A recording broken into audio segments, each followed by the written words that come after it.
You're listening to an Airwave Media Podcast.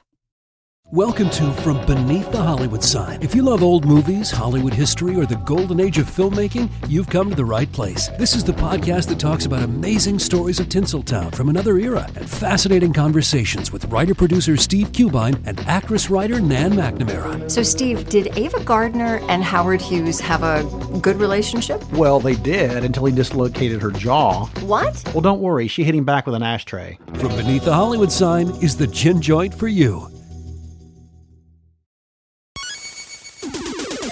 Recorded in Chicago, Illinois, with your hosts, Ken, Matt, Neal, and Jeff. This is Triviality. The cream of the crop! Hello and welcome to Triviality, the game where a lack of seriousness meets a little bit of knowledge. Ich heet Neal, guten Dag. This is the all-Dutch episode featuring a real Dutch boy who we'll get to in a minute. He has come as Killmonger to accept his claim as the true Dutch boy in a fist of strength, fighting from the Netherlands. You're losing it, Neal. There. I wasn't trying to do the accent here. Matt, that presumes he had it. No, I wasn't. I was practicing a real Dutch accent, which we can get to later. But all I'll say is, obviously, this is not a show from the Netherlands, but I went to New Orleans to have some salmon and did not have any type of food that would make this correct for the Holland, but it's close enough. I don't know. Anyway, Jeff, how are you? I don't know if you're going to be the judge of that, but I'm good. How are you? We have a judge here, a jury and an executioner. That's me. That's Ken. Ken, how are you? I'm all right. But Matt's here too from LA, obviously. Hey, I'm also here. Matt, whatever. Right. Yeah. What's up, me? Good weather, all that stuff. We have to keep mentioning the weather. But we do have a very special guest here today, coming to us all the way from the Netherlands, as I said before. And that is Willem van Vendeloo. How are you, Willem? I'm good. Thank you very much. Thanks for inviting me. Of course. To the show. Of course. Yeah. Anybody that can come on the show to roast Neal, we always want to have him on right away. So. Your accent was flawless, though. I won't judge. Push straight up the queue. Oh, well, thank you. This new accent, not the one he's been doing for 3 years, right? Right, which is like a bad German accent. Well, yes, we're all aware. It was great. Will had a great message where he roasted me, but he was like, "I know you're doing a fake accent, so it's okay." So I appreciated that. And you're also a supporter on Patreon, which we appreciate, and we thank you for that. But why don't you tell the listeners a little bit about yourself? And we had Gaudi on before, but you are our first Dutch boy to actually be on the show. So thank you. Yeah, it's an honor. Thank you very much again for inviting me. I'm from the Netherlands, like you said. I'm from a city called Groningen, which is very hard to pronounce if you're not Dutch. It's mostly a student city. I think like a third of it is a student. I've studied here for 6 years, biomedical science graduate, and now I work for the government, actually, as an IT guy. Nice. Wow. Well, we have a podcast, so take that. Always have to one-up. How was my pronunciation of hi, my name is, and how are you today? Flawless. Oh, thank you. Yeah. Guten Tag. Well done. You actually know some Dutch, then. I'm not joking here. I was watching videos on how to speak Dutch, and I was learning phrases. And then I went into a rabbit hole and was just watching Dutch people speaking in English, trying to say English words. And I was just repeating myself. I sounded like Rain Man. Like I was in the shower today and I was like, Salmon, Iran.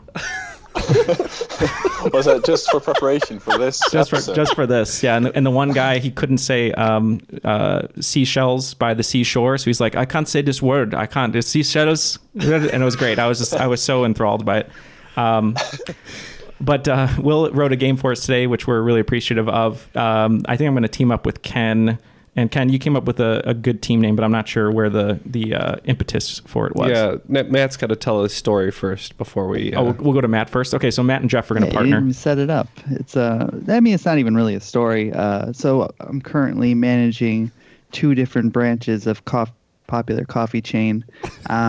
So I had to leave one of my stores to cover the other one. And as I'm gone, I get a text that says that John Legend is here. And I said, during my shift when I'm supposed to be there? And they said, yes. And So they all took pictures with him. He was a super nice guy, but that is the legend of me missing John Legend. Yeah, Matt wanted all of him to be back at the other store, but So Matt and Jeff are going to be John Legend, Team John Legend. Okay. And when I saw the picture of John Legend, I thought he just kind of looked like a normal dude. So I said, should be John Normalperson. So we're going to be John Normalperson. Ooh, John John. See, now I got the accents in my head, and it's like really messing me up. So we're going to be John Normalperson versus John Legend. Yep. Okay. Well, yeah. Let's throw it to the rules guy and let's see how good his Dutch accent is. The rules of the game are simple. 20 questions split into 2 rounds worth 10 points apiece. At halftime, there'll be a special swing round designed by this week's host. After regulation, players will enter the final round with the points that they've accumulated and will have a chance to wager 0 to 30 points on 5 categorized questions. At the end of the game, someone will be named the cream of the crop. I'm talking about all the way to the top, yeah. Not great. Needs work. Yeah, he didn't listen to YouTube videos all night, so that's Clearly. for sure. 2 stars. Not a professional. So Will, we'll kind of throw the keys to you to drive, so feel free to take us away. Thank you very much. Yeah, just a disclaimer, it's always a bit hard for me to think of nice American cultural references. So I did my best, but maybe the questions 99% of our show, so you're fine. Exactly. I tried to not make it too hard, so maybe it's a bit of an easy game, but we'll find out. Hey, what I will say is what we know here at this podcast is America is just one small part of a giant Earth. Yeah. And so it should be international. And it's difficult for us to do so, but we're always happy to broaden our horizons. Right. All right. Shall we go on to question number 1 then? Yes. All right. The category is the obligatory Dutch question. A lot of international cities and areas thank their names to Dutch colonialism. New York was once New Amsterdam. Brooklyn is derived from the Dutch city of Breukelen, and Haarlem refers to the city of Haarlem, to name a few. What is the name of the capital city that was once known as Batavia until it was renamed in 1942 to the name we now know it for? The country wherein the capital city lies is also the country that has the largest number of Muslim inhabitants. Batavia. There actually is a Batavia here in Illinois. Yeah. Mm-hmm. A suburb where there's a lot of lacrosse. Slightly less cool. Yeah. Okay, we're gonna lock in with a guess. So the country question is the one with the largest Muslim population, correct? Yeah. Right. Okay. So my mind goes one of 3 ways. 1, 1942 kind of rules out Pakistan for me because that became a country in 1946. So, I mean, it's possible. I mean, I think that was under British rule, though. The other 2 that come to mind, I know Iran has a huge Muslim population, and it's also a fairly populous country. And then I know the other one that's like surprisingly large is Indonesia, and they have a huge Muslim population. I think Indonesia is the larger of the 2 countries, but I don't know if it has a larger Muslim population than Iran. So, and what's the capital? That's the hard part. Jakarta now? No, might be. I can't remember. Well, that's better than anything we're gonna have. So you want to say Jakarta? Yeah, we'll say Jakarta, Indonesia. Well, we don't know. We said Casablanca, Morocco. No, Jeff is absolutely right. It is Jakarta. Yeah, as I heard him talking, I was like, oh, he's right. Yeah, it made sense hearing it from him. Yeah, as you said, it surprised me as well that Muslim population is so large in Indonesia. It doesn't strike me as a Muslim country. Yeah, it's like 250 million people or something like that. It's a lot. Yeah. Crazy population. As soon as he said Indonesia, I was like, oh, that's it. All right, question 2. The category is, this one is for Neal. In the Fellowship of the Ring, Gandalf's staff is shaped in a way to hold what kind of personal item? It's like a cell phone pouch. Do you know this? What it was shaped? His staff. Yeah. Yeah, we're good. Okay. I can picture it. I don't know what it's called, though. I haven't seen this movie in a very long time. I haven't either. I don't know. You know, he's a wizard, right? He's got wizard stuff. Yeah. Scrolls. General. Wands. Scrolls. Who knows? Trinkets. I love trinkets. Various trinkets. He's a big fan of Pandora jewelry. Just a little bit. His wallet. Yes. His satchel of gold. Okay. Yeah. All right. Well, several times in the course of the movie, he takes a gem in and out of the top of it. So I think that's what he's getting at. Is that what you're... So your answer is stone? Yeah. A gem? The answer is actually a pipe. So I was thinking that too, but he does do that. Oh, is that when he smokes his pipe or whatever randomly? I was going to say orb. I just assumed it had an orb, but I think I'm thinking of the Eye of Sauron being in the little thing or whatever. Okay. So no points, unfortunately. Question 3. The category is now the actual film question. In a remarkable scene out of this film, the director tried to fit as many Heil Hitlers in as he could, not only for comedy purposes, but also to illustrate how ridiculous Nazi protocols were. In 1 minute, the on-screen cast says Heil Hitler 31 times in just 1 minute. In what film would you find this scene? I think we're going to lock in. Yeah.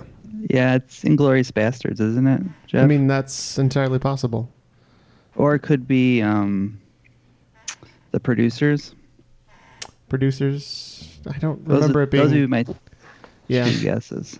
Yeah. Still haven't seen Jojo Rabbit, so... I think that sounds like a Tarantino thing. Yeah, probably. That's so you want to lock in with Inglourious Bastards? Yeah, well, we can do that. Okay. All right. When I saw this in the theater recently, the audience had a very uncomfortable time trying to laugh at it, but it was a very funny movie. You have to believe in yourself. You have you follow Hitler, please. Yeah, that's Jojo Rabbit. Yep, Jojo Rabbit. Haven't seen it. Yeah, I haven't watched the entire movie yet, but that scene really struck me as really funny, but also a bit, dark. Maybe, I'm not sure. What's crazy about it is they marketed the movie as like a straight comedy, and it gets pretty dark, grim, pretty grim. You're telling me things with Nazis get pretty grim. Yeah. And the other thing I read too is Rebel Wilson, her character is sort of comical, obviously, because she usually plays that kind of character, but a lot of her dialogue was actual propaganda speak that they had back in the 40s, and what she says sounds like a comedy writer wrote it. It's like straight out of pamphlets, right? Yeah. All right, next question. The category is Kiss of Death. This combination of a pedophile that definitely didn't kill himself and a 2-time United States Attorney General is also a pesky herpes virus that causes Pfeiffer's disease, also known as Kissing's disease, and is also associated with numerous types of cancer. We can lock in. Okay. Kissing disease isn't mono, right? Mononucleosis, excuse me. Yeah, that's what I usually hear. I'm trying to... Epstein-Barr, is that what it's called? Oh, that's got to be it. Yeah, that's like the... Yeah. Yeah, Epstein, right. Oh, yeah, right. Okay. It's got to be Epstein-Barr. That's what we're going with. Yeah. Yeah, I got to Epstein and I was like, oh, Epstein-Barr. And it all makes sense, so Epstein-Barr. Yep, Epstein-Barr. That's true. So is that related to mono, or is that something different? It does ring a bell. I've learned this in my second year of study. We actually did an experiment where we got to test it ourselves if we had it. Who did you kiss? Like some random rat in the cages. Mayor Pete. But I did not have it. Fortunate. Congratulations. Yeah, thank you. All right. Question 5. Usually your user submitted questions, so I asked my wonderful girlfriend Suzanne to submit me a question. So this is one that she came up with. We haven't listened to the Friends episodes, so this might have already been an episode. Okay. Made an appearance, I guess. Made an appearance, yeah. But then it's just a reminder of what the answer was. Okay. So, as a true American, you guys could probably name all 50 U.S. states. In the Friends episode, the one where Chandler doesn't like dogs, Chandler reveals a game where the player has to name all 50 states, noting that everyone always forgets at least one. Ross, becoming fixated with completing the game, tries to name all the states before he allows himself to eat any Thanksgiving dinner. Like Chandler predicted, Ross forgets one state, but he cheats himself to victory by naming what state twice. Yes, a lovely girlfriend, but hard questions. Yes, thank you, Suzanne. Guten Tag. It's not even correct, I don't think, for that. But now you know Dutch grammar too. Kate? Yeah, I only know a couple of things. I learned more, but I forgot it by the time we got on the mic because I got nervous in front of Willem. So you're kind of mixing German with Dutch. It's I am. It's a fresh take on Dutch. I don't know. I don't really know Friends at all. So you don't? No. Okay. I'm gonna just guess then. Yeah, you probably would know more than I would. This ringing any bells for you, Matt? Oh no. I mean, I've seen like 4 episodes of Friends, so and this wasn't one of them. I'm trying to think of how he could cheat his way into an answer by naming a state he already named. Is it one of the like Carolinas or Dakotas? Is that what we're? So that's what I was initially thinking. And I think maybe he would say, or is it like North Carolina twice? Because maybe it'd be one of the first ones, and then he'd come back around to it. Are there 2 states that like sound sort of similar, where like he could say it again and then just get away with? Not really. I think this is just a guess. Okay. Yeah. So North Carolina. This episode is known as the one where they got this question wrong. Yeah. I have seen the episode. I don't quite remember which state he forgot and which one he repeated twice, but I'm just going to say Alaska. The answer is Nevada. Oh. Yep. Never would have got there. Well, if he gave me 50 tries, unless I said one twice, I might have gotten there. Well, after 5 questions, it is 20-20 tie game. Question 6. The category is April Fools. When a restaurant in Panama City, Florida held a competition to see what waiter would sell the most beers in 1 month, with the grand prize being a Toyota car, waitress Jody Berry worked as hard as possible and bested her colleagues and won the competition. When she was directed to the parking lot blindfolded, she was dumbfounded when it was revealed that she did not win a Toyota car, but what instead? Oh, I know it. I got it. You know it? I do know it now. I know this story. Okay. Yeah. I do not know this story at all. I wrote out Toyota car to see if I could like make something of the word, so it looked somehow different. But so think of Toyota. What are the different models of Toyota? You got Camrys, you got Accords. Camrys, Accord is a Honda. You've got. What if they said that you were going to win an Accord, and they just gave her a cord of wire or something? I don't know. Are we going to get anything closer? No. All right, so we're going to say Accord. You guys are on the right track. Yeah, I believe if you broke it down, I think she got a toy Yoda. Oh. A toy Yoda. Yeah, you're right, Neil. Show me she the baby. She got a toy Yoda. She actually sued the restaurant where she worked at and won. So in the end, she got a Toyota car. This is the way. Good guys win. God, I can just see that manager coming out and be like, "Hey, isn't that funny? You get a toy Yoda. You worked 70 hours this week." I want to see the baby. I don't know why he sounds that way, but I'm assuming it's a greasy spoon. I don't know. Mm-hmm. All right, question 7. The category is 2001: A Space Odyssey. In 2001, a weird movement started for residents of English-speaking countries like the UK, Australia, and New Zealand, urging people to put what as their religion on the national census. The claim was that if enough people put this as their religion, the government of the corresponding country had to include it as official religion on the next census, even though that claim is entirely false, and one could even be fined for $1,000 for falsifying census results. I don't kind of thinking about one, but that seems reasonable. I was also thinking that it might be like a religion that's like kind of a joke religion. Oh, like a fictional, like Scientology or no. That appears to be a real religion. Let's not get the Scientologists after us now. Yeah, right. I don't want to go clear for sure. Yeah, I could see that too. I was thinking more like. Let's go with your answer. Okay. Do you think it's okay? Yeah, we can go with it. I don't know if I'm drunk off the last question, but I sort of remember a story from a while back where people were listing their religion as Jedi, and I wonder if this is that. That would make sense. It's right around Phantom Menace, where Star Wars kind of had a big comeback in the zeitgeist, right? 2001. Yep. We can say Jedi or Jedi Knight, whichever. I think we'll just go Jedi. Okay. That's a really good answer. It's making my midichlorians tingle. We never talk about the midichlorians. But that's actually a really good answer. We kind of went a little bit more, I guess, realistic, but we just said Satanism. That's what you said? Yeah. What did you think I said? Science. Oh. Okay, Satanism it is. Santaism. So almost 500,000 people in only England and Wales put this as their religion, surpassing Sikhism, Judaism, and Buddhism. making it the fourth largest reported religion. The answer is Jedi. All right. Good job. Yeah. Well played. Satanism, if you watch that documentary, Hail Satan, That's what made me think that of is it, kind yeah. of what they tend to do. So Yeah, that's what made me think that of it. makes sense. Yeah.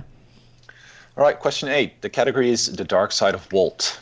This urban legend has quite an awful origin. In a 1958 Disney documentary called White Wilderness, a camera crew forced a certain species of animals to show a specific type of behavior. It is still a common misconception that these animals do what was shown in this documentary. What animal showing what behavior was filmed for this documentary and also resulted in an awesome 1991 video game? I think I have an idea. Oh, good. I'm sure it's the same idea Ken has. Yeah, I like that answer because I was thinking of a different system, and I don't even think that system existed yet. Yeah. Dreamcast? All right, we'll do that. Yeah. We're locked in. So a game I think that would have animal behavior, I think it's possibly Sonic the Hedgehog. I think it has something to do with hedgehogs, whether it's them rolling in balls. They got to go fast. My my gut went to Sonic. I couldn't remember if it was 91. But that sounds about right for Sega Genesis. So yeah, because they don't roll in their balls. I don't know. Ken has lots of experience with hedgehogs. So true. They do kind of curl into like I'm a semi-professional hedgehog yeah, handler. But I don't think they roll in their balls. So, what are we just looking for the animal, or are we looking for the thing they do? Both. Okay, hedgehogs rolling in a little ball, I guess. Yep, we said hedgehog, and they do go in balls, but they don't roll in their balls. It's actually Really? lemmings. Lemmings. Throwing themselves off cliffs. Oh, yeah. Showing suicidal behavior. What was the answer? Lemmings. What's Lemmings. a lemming? They are little rodents. Yeah. Like in So the idea is that the herd of lemmings will follow one. have you never lemming. seen the game Lemmings? No, Where you, I like, haven't. I originally initially I was thinking possibly Crash Bandicoot, but that's PlayStation was later, right? They literally, you're like Yeah, making like a 98. path, and then they all like literally walk to their deaths, and they'll all like jump off a cliff one after The only next. lemming Turns out bandicoots also don't crash. that's true. The only lemming They're I've ever seen excellent is in Glengarry Glen Ross. That's lemon. Oh, lemon. Okay. Yeah. Yeah, you should look this up on the internet if you have time, because you should see like a dozen of lemmings throwing themselves off a cliff, and knowing that it was forced by a camera crew. It's a bit dark, but I can't. Just a bit. I can't handle that. But No. PSA, they- PSA, hedgehogs also don't roll. There you go. Question 9. The category is, haven't I heard this just this week? Let's say one of your friends just told you about a very ultra left-wing German terrorist group that you never heard before. Then the next day, you stumble across an article about that same group on the internet. Another day later, you see a documentary about these terrorists on the TV. Coincidence? Maybe, but you're more likely to experience something called frequency illusion, which is more commonly known by what other name? Named after an ultra left-wing terrorist group from Germany. Didn't my friend just tell me something about that? We're locked in, man. Oh. Why? This is so satisfying because I know you know it. Frequency illusion? Yeah, It that's never one comes of up. the terms. Oh, man. Every time one of these I know, it's comes so up, I good. think of all the other It's ones. so good. What are the other ones you're thinking of? I know it's not Mandela effect, but That's one of the other ones. yeah. So hold on. Let me think of the ones that. Let me just write down This all is the ones I disappointing. can think of. He'll get there. What's the one with the films? The women. The Bechdel test. Bechdel test. Yep. Now we know the Epstein bar, which Will was kissing everyone in Holland. Just writing down anything. This That's is the the Epstein greatest bar free exam. association I've ever seen. Bader. What Jens some Meinhof. what some listeners are enjoying right now is called Schadenfreude. It's not. It's not Schadenfreude. Is this Not Bader the answer, Meinhof? but people are listening to him struggle, right? what's That's Bader- Schadenfreude. I guess. What's Bader I Meinhof? mean, I Turing guess for me it test. is.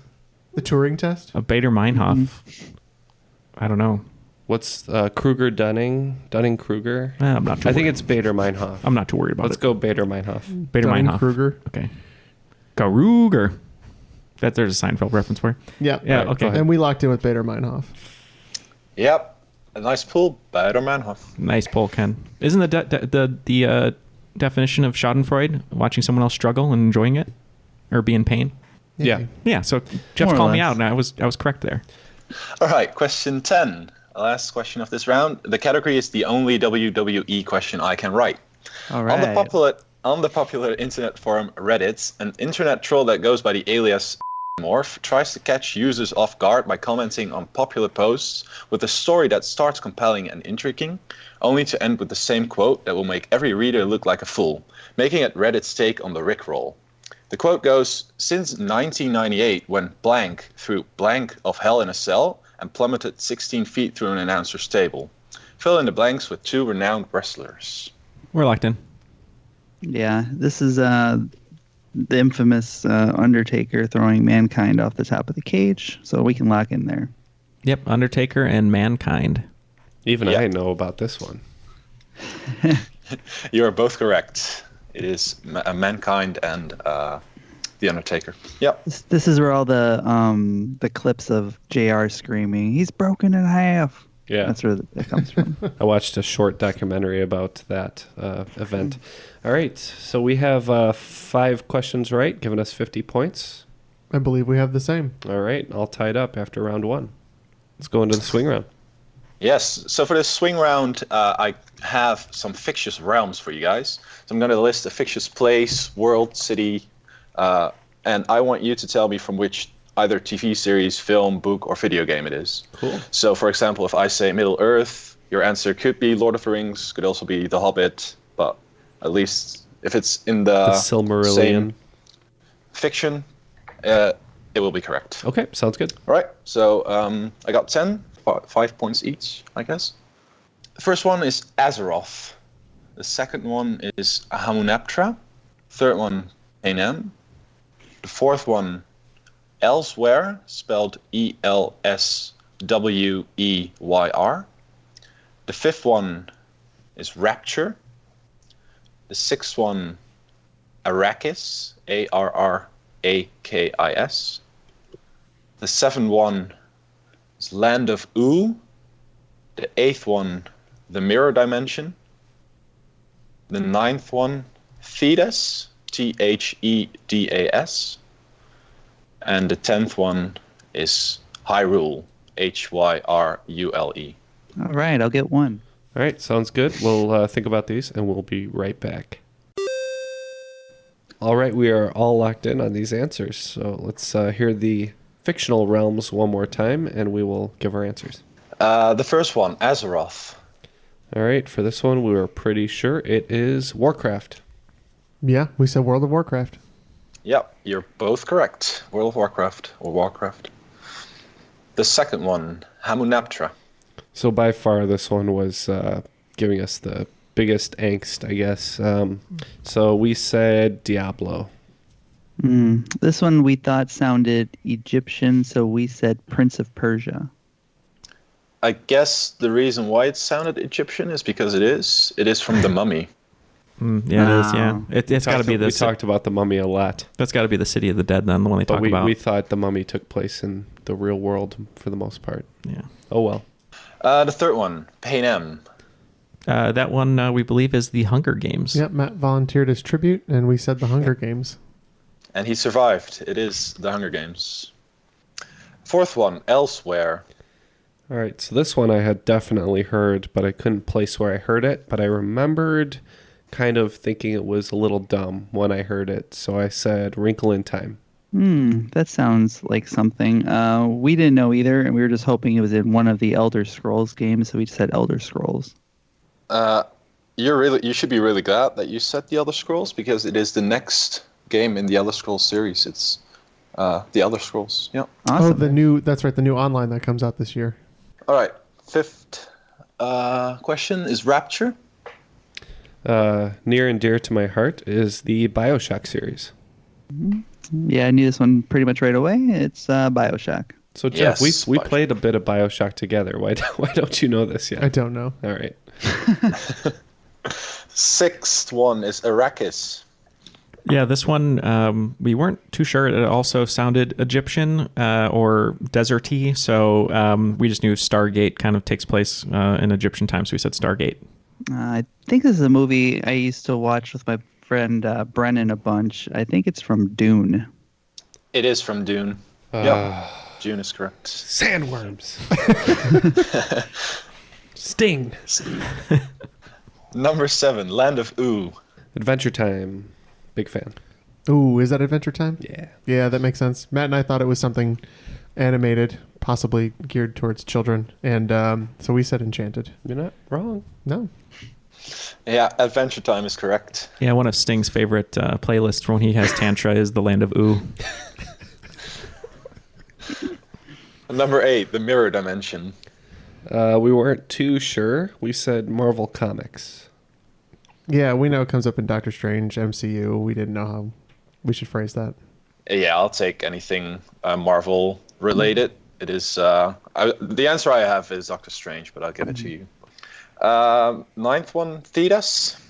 We were pretty sure this is the band that sings Teenage Dirtbag, but we ended up going with the Kingslayer Chronicles. Oh, man. I love that. We thought it sounded like Greek gods, possibly, so we said God of War. Yeah, this might have been the hardest one. It is Dragon Age. Oh. Dragon Age.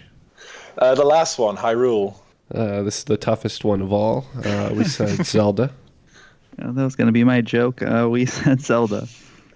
Yeah, I have to throw in one easy one. It is Zelda.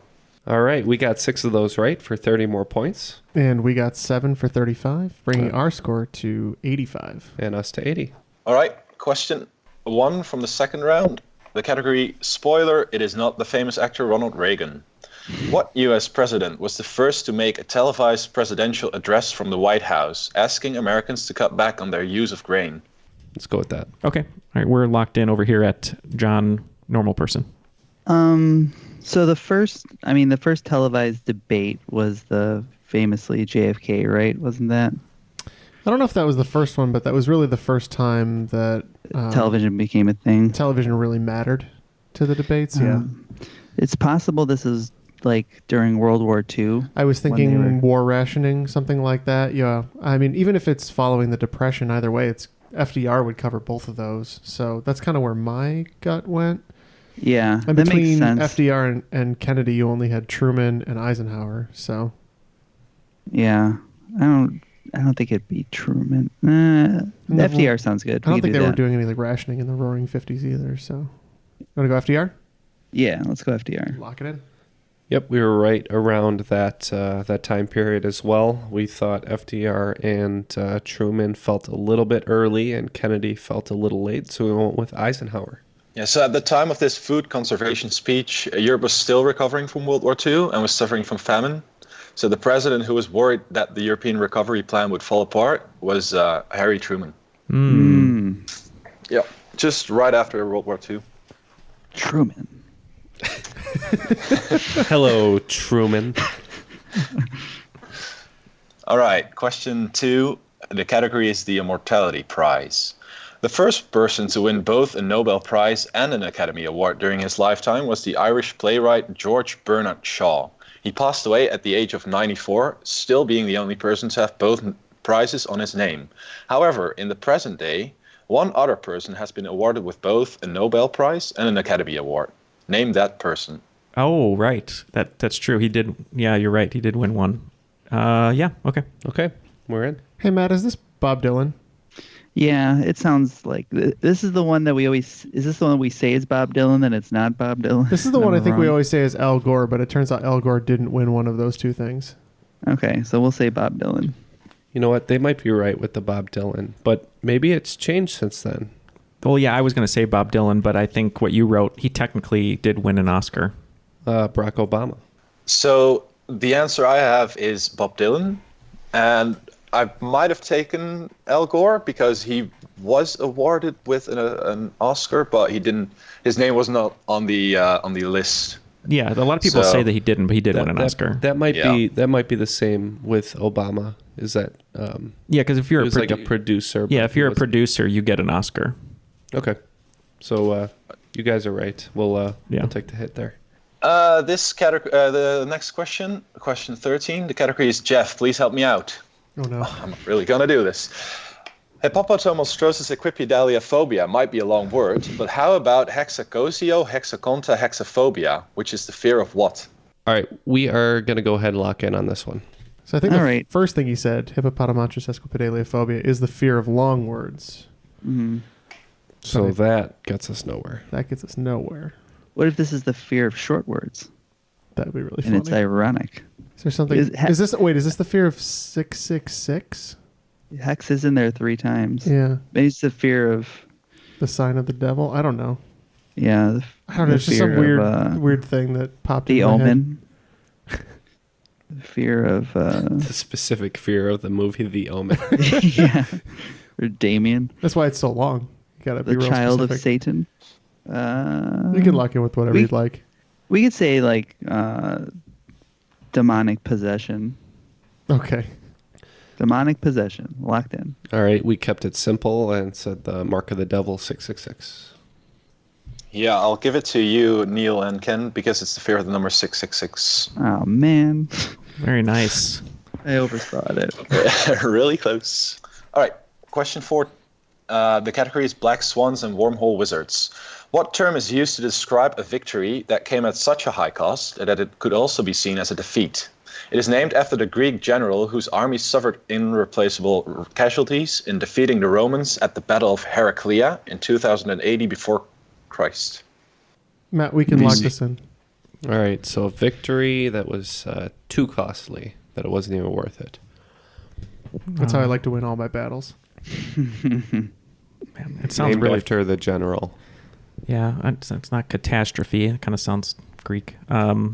This I don't know this at all. I don't either. I know it's going to sound General Mills.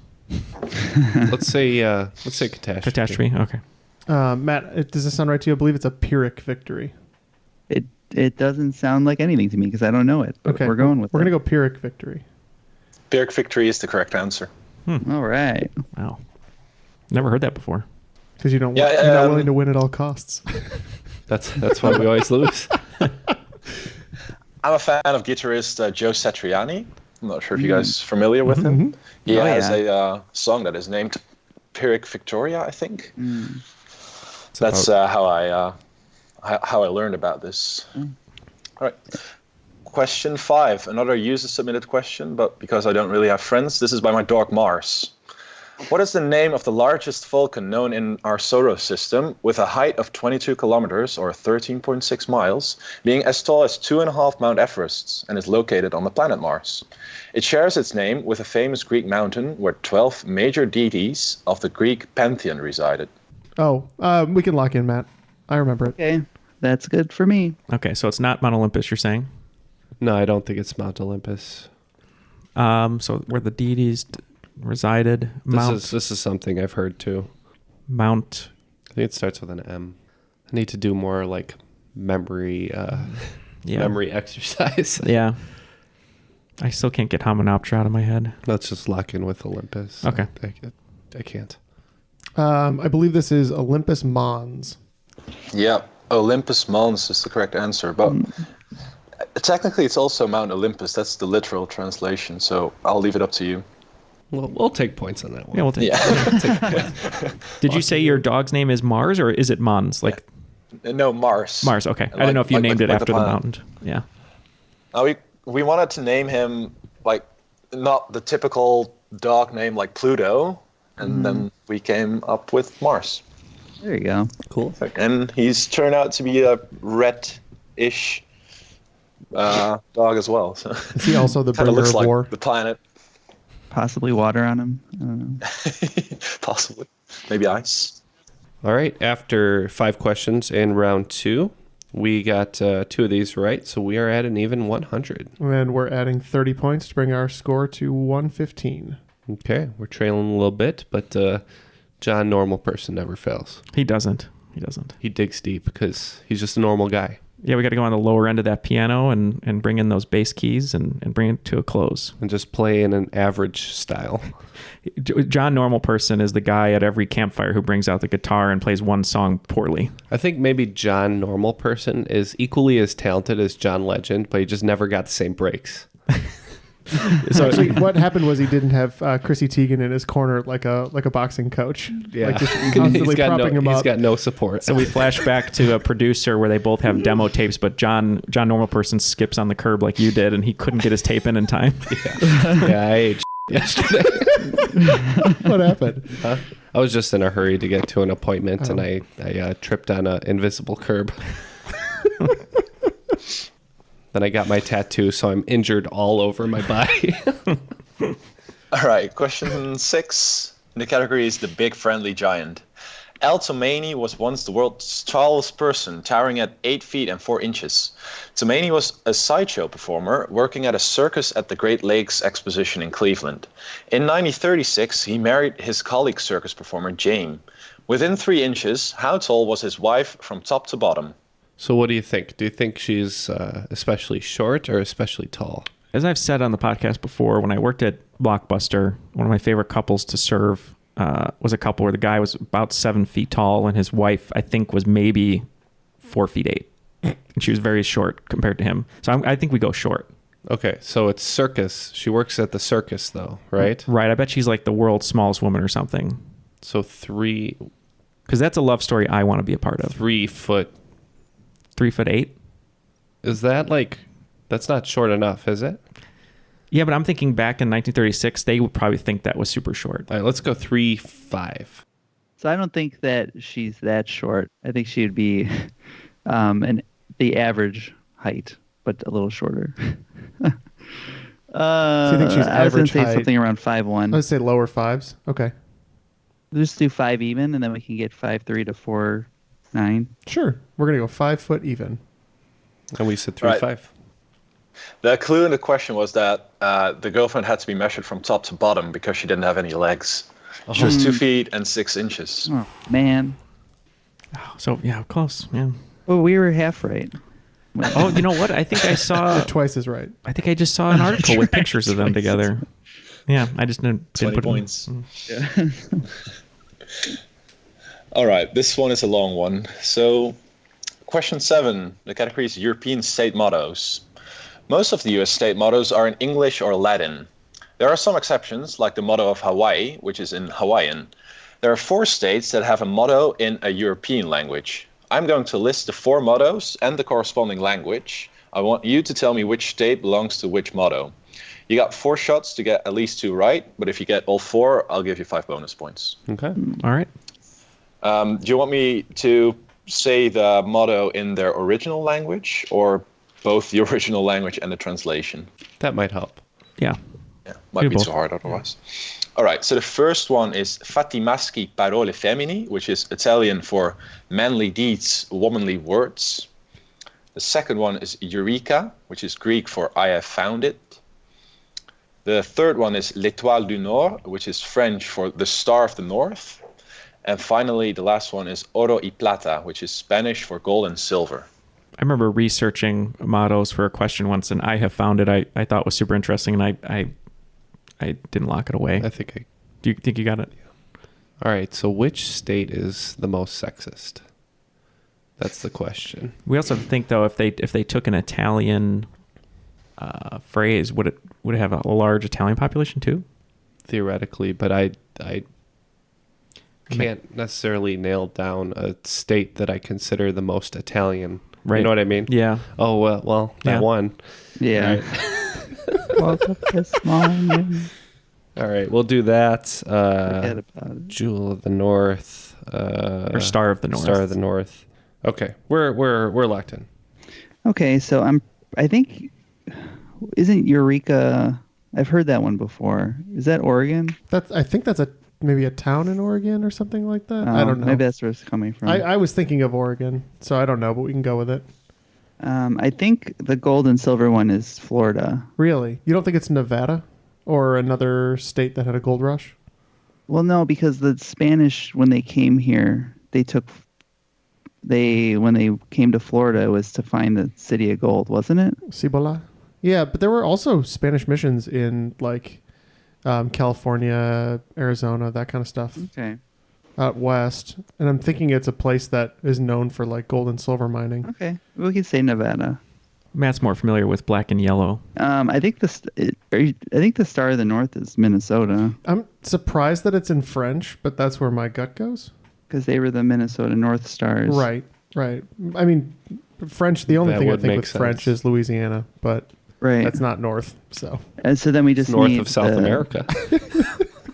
the Italian, which Touche. I really want to say New Jersey, but I don't think that's their motto. I mean, I want to go New Jersey. You just want to say New Jersey? Yeah. Yeah. Okay. So we got New Jersey, Oregon, Minnesota, and Nevada. I can just see Tony Soprano talking about how manly he is. The landfills were full. New Jersey was full. Okay. So you said? We said New Jersey, Oregon, Minnesota, and Nevada. All right. We said New Jersey, Oregon, North Dakota, and New Mexico. I think you only got one in the end. The Star of the North, that is Minnesota. The manly deeds, womanly words is Maryland. Eureka is California. And That's why I've heard that. Oro y Plata is Montana. Okay. Oh, wow. Wow. Yikes. Yikes.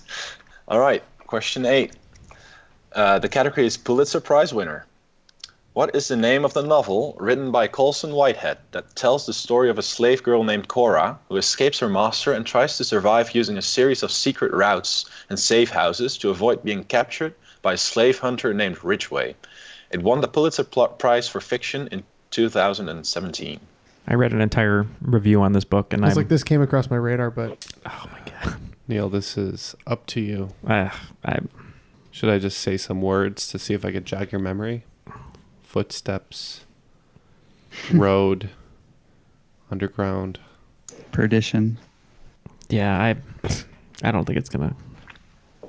America. Yeah, I don't know. I'll lock in with something that's wrong. Okay. this feels so close to the tip of my tongue, but I can't pull it. Isn't it just the Underground Railroad? Isn't that what it's called? I mean, it could be. That's not a terrible guess if it's not. Because I was at first when he started talking, I thought they were talking about I forget. It's a book I read before, but 2017. I do think it's the Underground Railroad. Okay. I mean, if you think so, then we can lock that in. Yeah. I just said the Underground Railroad. Yeah. When Ken said road and then underground, I was like, oh, he's going to get there. It is the Underground Railroad. Yeah. Sometimes better to keep it simple. Yeah. The part about this that we all know about. Yes. Yeah. Just to say that. All right, question 9. The category is Olympic Vexillology. When the small European country Liechtenstein competed in the Olympic Games of 36, they discovered that their flag was identical with another nation's flag, both having a flag with a horizontal blue and red band. What country had this identical flag, which forced Liechtenstein to add a little crown to their flag to distinguish them and signify their position as principality? This is whatever you think, Neal. It's a story I've heard. Okay. All right. We'll lock in, I guess. Okay, so it's got to be an older country because they were in the 36 games, right? Mm-hmm. This is killing me, Matt, because I know I've heard this story. What if it's like a Central American country, Puerto Rico? Colombia's has yellow in it. Puerto Rico is a U.S. That's right. Haiti. territory. I don't believe the Haitian flag looks like that. I'm channeling Seinfeld. I want to go Malta.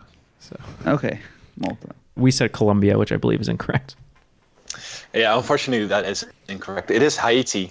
Yeah. Okay. Matt even mentioned I'm it. mad that I came up. I was just saying words though. That wasn't a guess. All right, last question of regulation. The category is men with beards. ZZ Top. You can. 10 points. ZZ Top is an American rock band that is famous for songs like Sharp Dressed Man and Gimme All Your Lovin'. The band consists of 3 men, 2 have characteristic large beards, and their drummer. What is the name of the drummer? We're locked in. Same. So we're going to say Beard. Yeah, we think is it Frank Beard? But we said Beard. Show me Beard. It is Frank Beard, yeah. Known as ZZ Top in Canada, right? I think that's right. All right, so we have answered 2 more questions correctly. So we are at 120 going into the final. Ooh, so have we bringing our total to 135? All right, let's get into the final round here.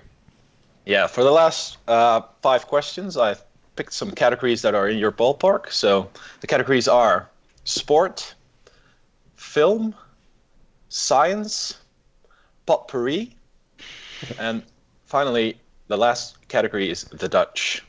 All right. It's potpourri for still me. Potpourri. We been- never did you've figure been out called what out. to call your specialty. All right, the wagers are in, so let's get the questions. All right. The category sport. Out of the top 30 100-meter dash times, only 9 were run by athletes not associated with doping. All 9 are by Usain Bolt. He would probably be bested, though, by this Roman god that served as the messenger for all the other gods and was known to be very fast. Category film. Considering the film Cats got 8 Razzie nominations, as it is the pinnacle of abominations that has ever been made, the fan base of this film might be equal to the square root of -1, which is equal to what? Category science. Science created him. Now Chuck Norris must destroy him. Is the tagline for what 1982 film? Category potpourri. Just like potpourri, this Canadian NFL guard, who has played for the Kansas City Chiefs since 2014 and is the first medical graduate ever to win a Super Bowl, also has a French name. What is his name? Category the Dutch. Dutch van der Linde is one of the main characters in what video game? All right, as we consider these answers, we just want to remind everybody that we would be most appreciative for any donations to our Patreon account.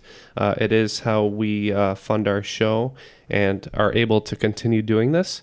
You do get some great prizes along the way. If you do want to sign up for our Patreon, posters, gift box, stickers, and of course, a formalized letter sent from yours truly. So please join Willem if you feel like it on patreon.com/Triviality Podcast. It means the world to us. Yeah, and a special thank you and shout out to some of our most recent Patreons, Ryan Miltner, Ryan Stamper, Christopher Hine, Erica Sato, Mark Northcott, Phoebe Lumley, Samantha Punzlan, and Sean Bernstein. Thank you very much. All right, all the answers are locked in. So let's get the questions one more time and see if John Normalperson can finally triumph over John Legend. All right, first question. The category was sport. Out of the top 30 100-meter dash times, only 9 were run by athletes not associated with doping. All 9 are by Usain Bolt. He would probably be bested, though, by this Roman god that served as the messenger for all the other gods and was known to be very fast. We wagered 5 points, and it's my favorite god, the Mercury. Yep, we wagered 20 points on this one. Matt mentioned Hermes, which we think is the Greek god, and so we went Mercury. The correct answer is Mercury. Well done. Next question, category was film.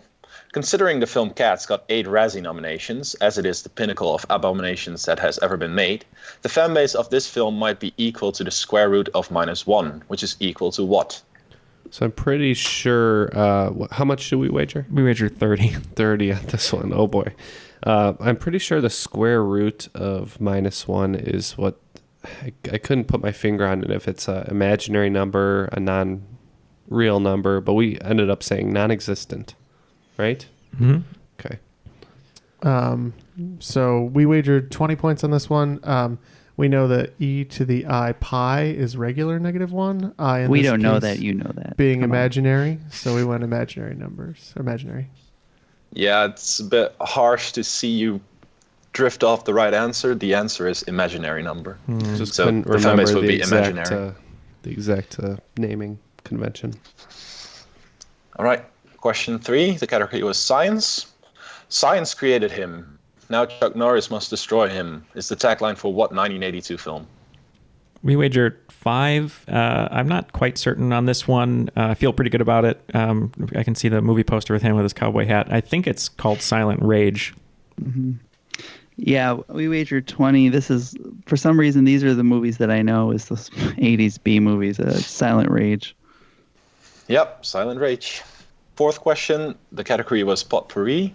Just like potpourri, this Canadian NFL guard, who has played for the Kansas City Chiefs since 2014, is the first medical graduate ever in the NFL to win a Super Bowl.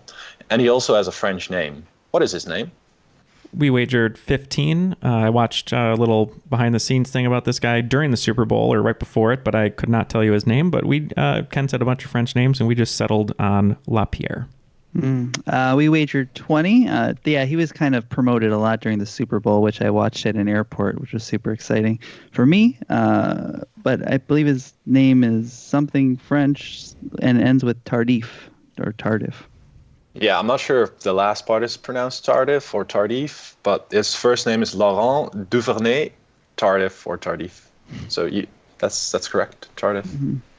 Last question. Category was the Dutch. Dutch van der Linde is one of the main characters in what video game? We wagered 10 points on this one, and this one I knew because I played a bit of it. It's Red Dead Redemption 2. Go ahead, Jeff. Yeah, so we wagered 20 points on this. Ken's eyes seemed to light up when this came up. So on a blind guess, we said Red Dead Redemption 2. Yeah, the correct answer is Red Dead Redemption 2.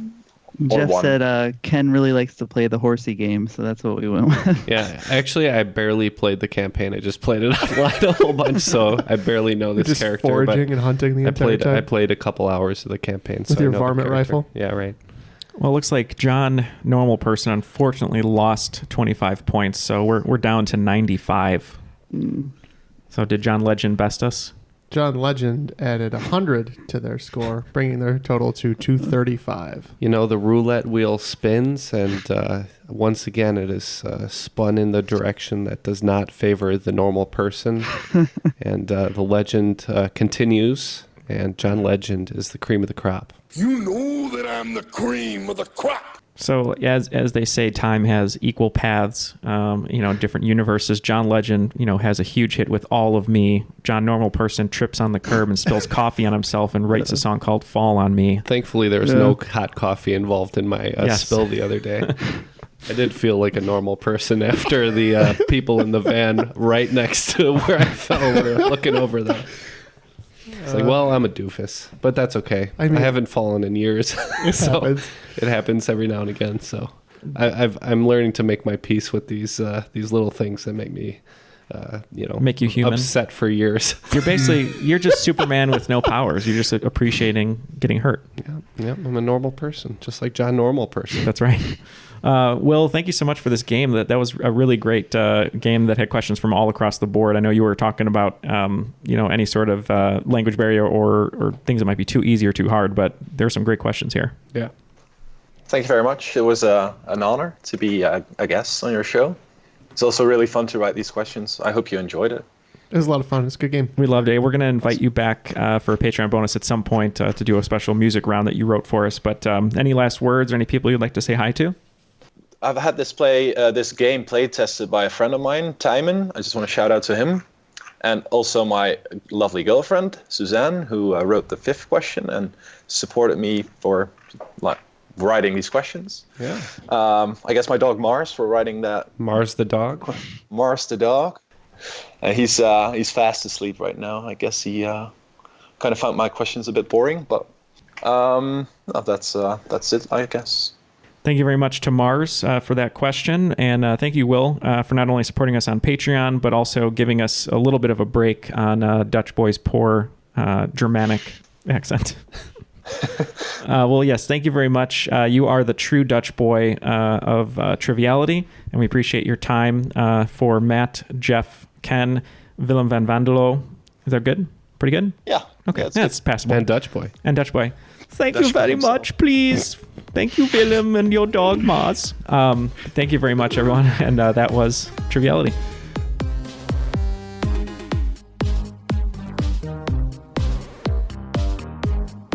Yeah, but I'm thinking back in 1936, they would probably think that was super short. All right, let's go 3'5". 3'5", which would be 12, 24, 36, plus 5. 41 inches. 41 inches. I think we could just say 3'5". Yeah, that's fine. Wow.